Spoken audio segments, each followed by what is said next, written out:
अब वो बेचारी एसडीएम है ज्योति मौर्य, उसके पीछे पड़ गए। और उसका आदमी जब इतना टैलेंटेड है किसी को एसडीएम बना देता है, एक और ले आए बनाए। इस देश की जनता को उल्टा बोलने की आदत है, मेजॉरिटी को उल्टा बोलते, उल्टा। महमूद गजनी हमको लूट लिया भैया, मुसलमान था भैया, नेता करप्ट है इस देश के, और तुम वो जो एक बोतल लेके वोट देते हो।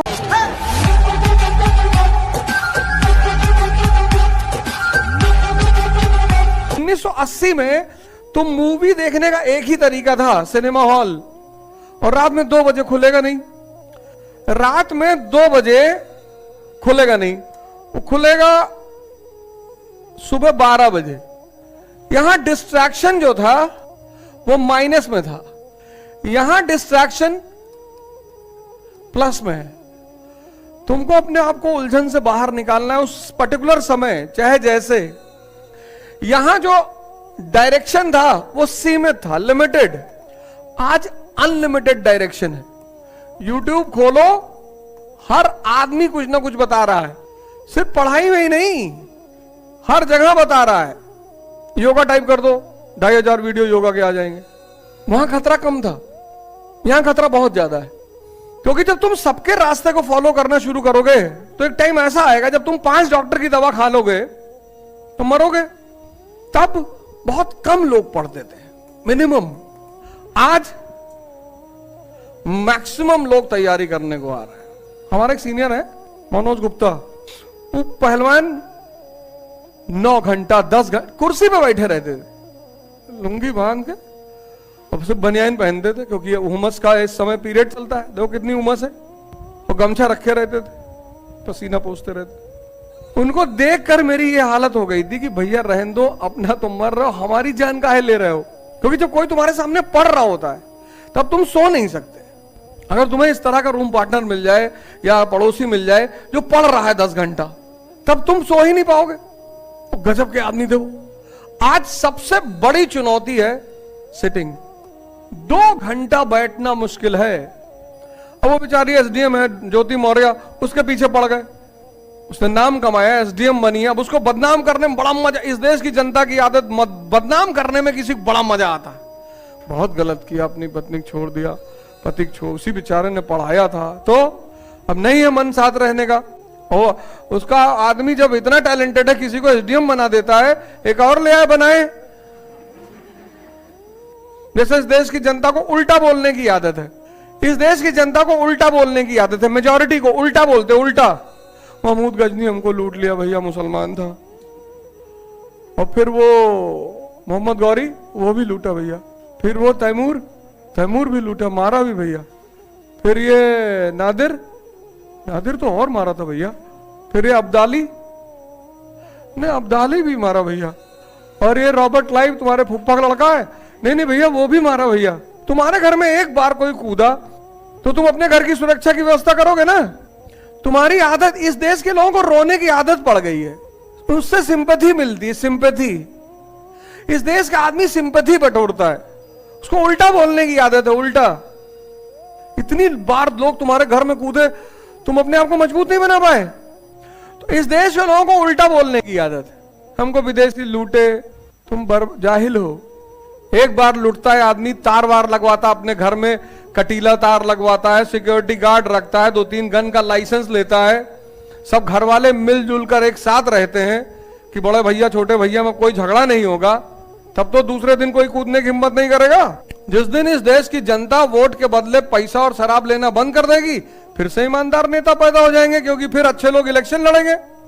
इलाहाबाद में 50 अच्छे लोग होंगे, हर समाज के अच्छे लोग हैं, मुसलमान भी अच्छा होगा, दलित भी अच्छा होगा, ब्राह्मण भी अच्छा होगा, लेकिन वो इलेक्शन लड़ने से डर रहा है कि भैया ना हम दारू पिला पाएंगे, ना हमको कोई पैसा वोट देगा। तो आज का जो समय है उसमें किसी को अपने लिए टाइम नहीं है। पहले तो दोस्त देर में मिलते थे, कभी कभी मिलते थे, अब तो दोस्त जेब में है।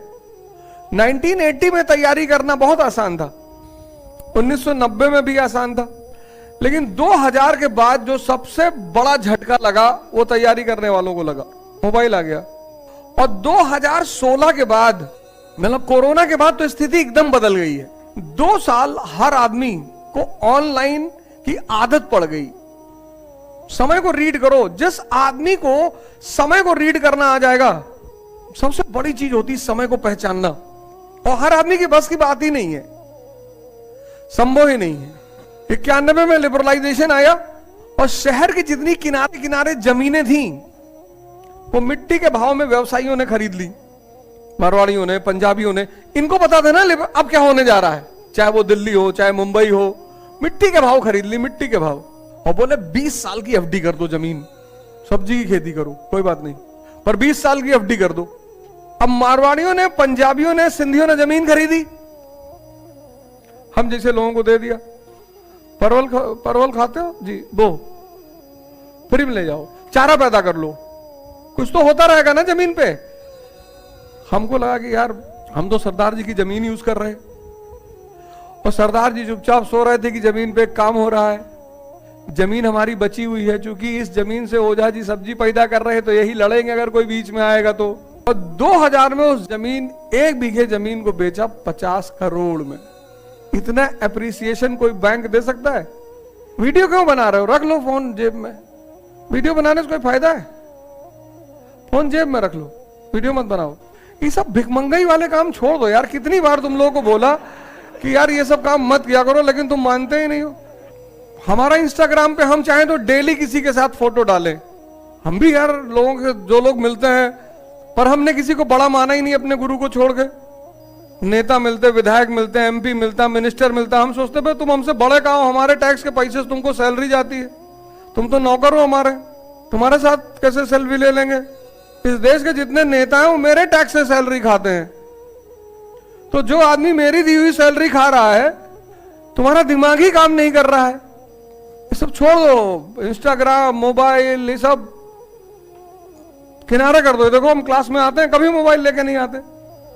एक एप्पल ने हजरत आदम को परेशान किया था, दूसरा तुमको कर रहा है। वो जो 2 साल कोरोना का बीता है वो बहुत खतरनाक बीता है। उसने पूरी सामाजिक संरचना को ही बदल दिया। कि जो लोग 2 साल 1 साल घर में परमानेंट बंद रहे, कोरोना में लॉकडाउन लगने से पहले 3 महीने के लिए जियो का सब्सक्रिप्शन फ्री, सबके पास जियो का सब्सक्रिप्शन था और फ्री था। तो कोरोना ने क्या किया कि पूरी सोशल स्ट्रक्चर को बदल दिया। अब अगर आपको रात में 2 बजे नींद नहीं आ रही है, तो 1980 में अगर किसी को 2 बजे नींद नहीं आ रही थी तो वो बैठ के पढ़ रहा था, लेकिन 2023 में अगर किसी को नींद नहीं आ रही तो वो मूवी देख रहा है। कितनी चीजें बदल गई। 1980 में ऑप्शन ही नहीं था पढ़ने के सिवा, नींद ना आए तो पढ़ो।